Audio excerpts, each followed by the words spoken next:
أشهد أن لا إله إلا الله أشهد أن محمدا رسول الله اعوذ باللہ من الشیطان الرجیم بسم اللہ الرحمن الرحیم۔ شرعی سزاؤں کا نفاذ، انسانیت کی بقا۔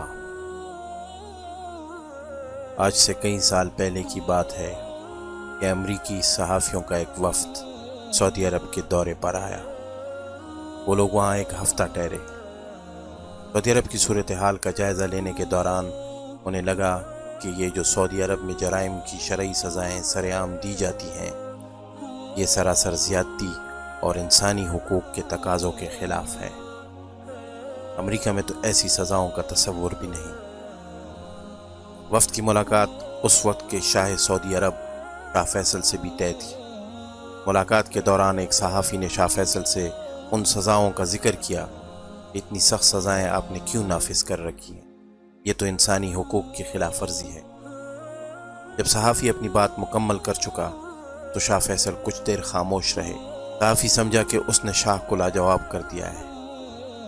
شاہ فیصل بولے، کیا آپ لوگ اپنی بیگمات کو ساتھ لے کر آئے ہیں؟ کچھ صحافیوں نے ہاں میں سر ہلایا۔ شاہ فیصل نے کہا، آپ اپنی بیگمات کے ساتھ شہر کی سونے کی مارکیٹ میں چلے جائیں اور اپنی خواتین سے کہیں کہ وہ اپنی پسند سے سونے کے زیورات کی خریداری کریں۔ زیورات کی قیمت میں اپنی جیب سے ادا کروں گا۔ پھر وہ زیورات پہن کر سعودی عرب کے بازاروں اور گلیوں میں آزادانہ گھومیں پھریں۔ ان زیورات کی طرف کوئی میلی آنکھ سے بھی دیکھ نہ پائے گا۔ اس کے بعد آپ کی امریکہ واپسی ہوگی۔ کیا وہ زیورات پہنے آپ اور آپ کی خواتین بلا خوف و خطر امریکہ کے بازاروں میں گھوم پھر سکیں گی؟ جب شاہ فیصل نے صحافیوں سے یہ سوال پوچھا تو سارے صحافی ایک دوسرے کا ہونکوں کی طرح منہ تکنے لگے۔ شاہ فیصل نے دوبارہ پوچھا تو چند صحافیوں نے کہا، بلا خوف و خطر بازاروں میں گھومنا تو درکنار، ہم قیمتی زیورات پہن کر ایئرپورٹ سے باہر قدم بھی نہیں رکھ سکتے۔ شاہ فیصل نے جواب دیا، سعودی عرب میں اتنی سخت سزاؤں کا نفاذ ہی آپ کی پریشانی کا جواب ہے۔ آپ نے اپنے سوال کا جواب خود ہی دے دیا۔ یہ تو تھا شاہ فیصل کے سعودی عرب میں امن و امان کا راز۔ اب آتے ہیں پاکستان کی طرف۔ پاکستان کے معارض وجود سے لے کر اب تک جس لیڈر کے دور میں سب سے کم جرائم رہے وہ جنرل ضیاء الحق کا دور ہے، اور اس کی بڑی وجہ تھی سرعام سزائیں دینا۔ جب باغبان پورا لاہور کی ایک چھوٹی بچی کو اغوا کر کے ریپ کے بعد مار دیا گیا تو کچھ ہی دنوں میں مجرموں کو تلاش کر کے سرعام پھانسی دی گئی۔ پھر کئی سال گزرنے کے بعد بھی اس علاقے میں کسی کو ایسی گھناؤنی حرکت کرنے کی جرت نہ ہوئی۔ میاں والی میں ایک قاتل کو اسٹیڈیم میں تقریباً 30,000 لوگوں کے سامنے پھانسی دی گئی تو لوگ دوسروں کی جان لینے سے پہلے بھی 100 بار سوچنے لگے۔ افسوس، آج پاکستان میں ہر طرف عجیب انارکی پھیل چکی ہے۔ جگہ جگہ چوریاں، ڈاکے، فراڈ بازیاں، ملاوٹیں، دو نمبریاں، یہ سب چیزیں بے سکونی، خوف و اضطراب تو پیدا کرتی ہی ہیں، لیکن ایک چیز جو ان سب سے بڑھ کر ہے، جسے نہ غیرت برداشت کرتی ہے اور نہ ضمیر برداشت کرنے کی اجازت دیتا ہے، وہ ہے معصوم بچوں اور خواتین کی عصمت دری۔ پھر اکثر کو جان سے بھی مار دیا جاتا ہے۔ جب ملک کے کئی اطراف سے ایسے دلسوز واقعات کی خبریں آ رہی ہیں، ہر درد مند دل دکھی ہے۔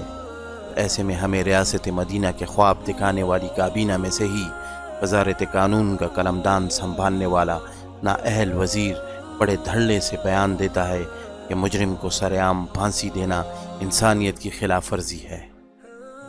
اس شخص کی عیار و بیمار عقل اللہ تعالیٰ کے حکم سے بڑھ کر ہے کیا، جس نے ایسے مجرموں کے لیے سزائیں بھی نافذ کیں اور ساتھ ایمان والے ہونے کے لیے یہ شرط بھی رکھ دی کہ اگر تم اللہ اور آخرت کے دن پر ایمان رکھتے ہو تو سزا دیتے وقت وہاں مومنین کی ایک جماعت ضرور موجود ہونی چاہیے۔ سورہ نور آیت نمبر 2۔ یعنی اللہ تعالیٰ نے لازم کر دیا ہے کہ مجرموں کو سزا سرعام دی جائے تاکہ دوسرے لوگ اس سے عبرت حاصل کریں۔ پاکستان اسلام کی تعمیل کے لیے حاصل کردہ ملک ہے، لیکن یہ کیسا اسلامی ملک ہے جہاں نہ مال محفوظ ہے، نہ عزتیں، نہ جانیں۔ اور اس کی سب سے بڑی وجہ شرعی سزاؤں کا نافذ نہ ہونا ہے۔